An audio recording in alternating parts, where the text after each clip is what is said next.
राजस्थान के मुख्यमंत्री भजनलाल शर्मा, उप मुख्यमंत्री दिया कुमारी के साथ राजस्थान महिला एवं बाल विकास विभाग द्वारा आयोजित राज्य स्तरीय कार्यक्रम में भाग लिया। सशक्त नींव उज्जवल भविष्य विषय पर एक कार्यक्रम 23 जनवरी 2025 को जयपुर के बिरला ऑडिटोरियम में आयोजित किया जा रहा है। कार्यक्रम में महिला एवं बाल विकास मंत्री मंजू बाघमार भी शामिल हुई।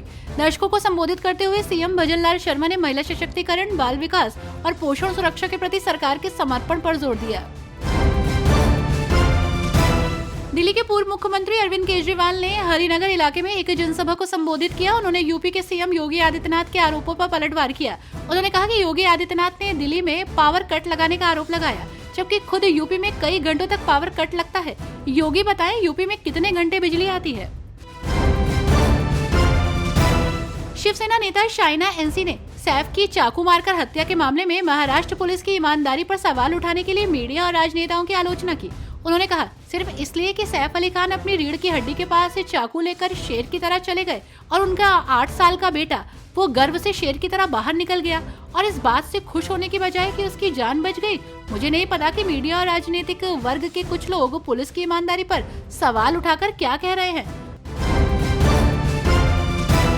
गृह मंत्री अमित शाह और गुजरात के सीएम भूपेंद्र पटेल हिंदू आध्यात्मिक और सेवा मेला में शामिल हुए। केंद्रीय गृह मंत्री अमित शाह ने कहा, प्रयागराज में 144 साल बाद महाकुंभ चल रहा है। दुनिया इस पर हैरान है। विभिन्न राजदूतों ने मुझसे निमंत्रण मांगा। मैंने उन्हें समझाया कि कुंभ एक मेला है जिसमें किसी आमंत्रण की आवश्यकता नहीं होती। करोड़ों लोग सितारों की सीध में आते हैं। गुरुग्राम में जीएमडीए की टीम ने अवैध निर्माण को लेकर कार्रवाई की। जीएमडीए की टीम ने न्यू कॉलोनी मोड़ क्षेत्र में दुकानों और रेस्टोरेंट के बाहर बने रैंप को तोड़ दिया। इस दौरान 1 किलोमीटर क्षेत्र में 130 दुकानों के आगे से अतिक्रमण हटाया गया।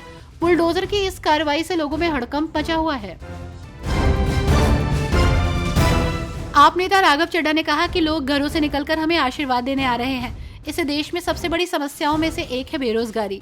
हमारे देश की 65% आबादी 35 की आयु से कम है, इसलिए रोजगार हमारी प्राथमिकता होनी चाहिए। युवाओं को रोजगार मिलेगा तो देश का विकास होगा। हम जो कहते हैं वो करते हैं। हम अपने वादे पूरे करेंगे।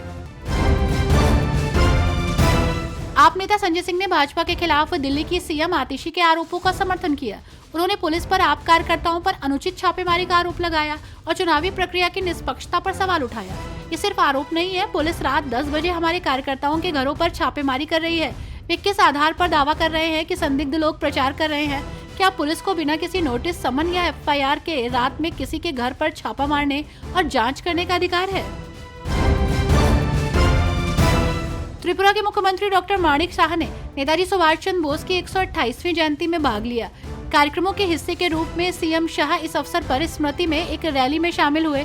भारत ने इस महत्वपूर्ण दिन पर नेताजी की विरासत का सम्मान करने के लिए पराक्रम दिवस 2025 मनाया।